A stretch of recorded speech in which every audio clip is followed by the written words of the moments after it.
O profeta Jonas foi comissionado para uma missão especial e urgente, que era a de pregar para a cidade de Nínive, pois a maldade dele tinha chegado até Deus.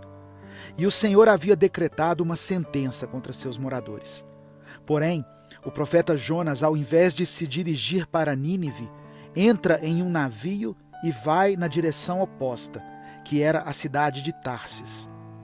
Diante da fuga de Jonas, Deus fez com que uma tempestade violenta atingisse o barco em que ele estava, de forma que ele foi ameaçado de naufragar.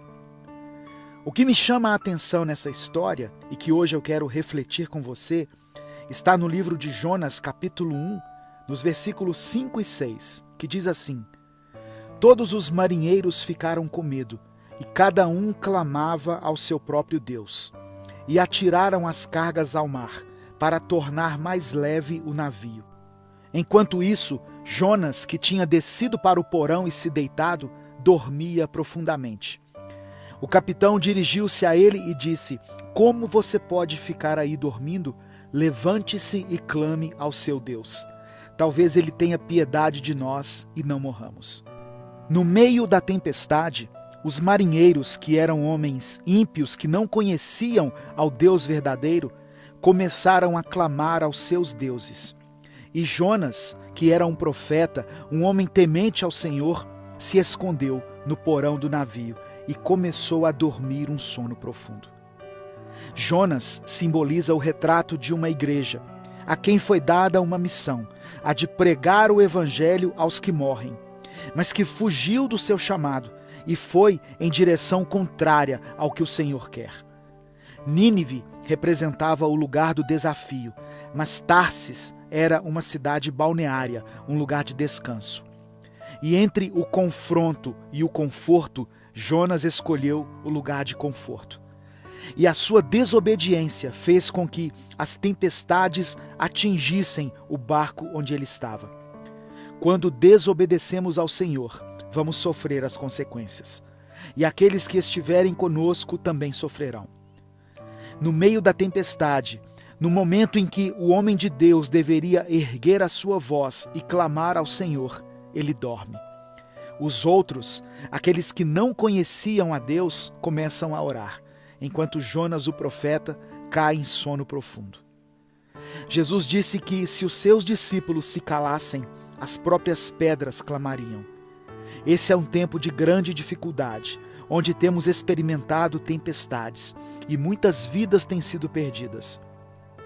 Era para ser um tempo de busca intensa ao Senhor, mas a igreja preferiu se esconder nos porões da sua religiosidade, da sua hipocrisia, do seu legalismo e moralismo, e ao invés de orar, preferiu se acomodar e dormir profundamente.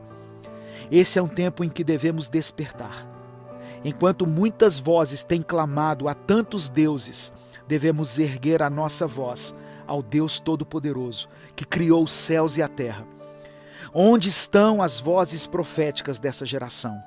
Se calaram enquanto o barco afunda.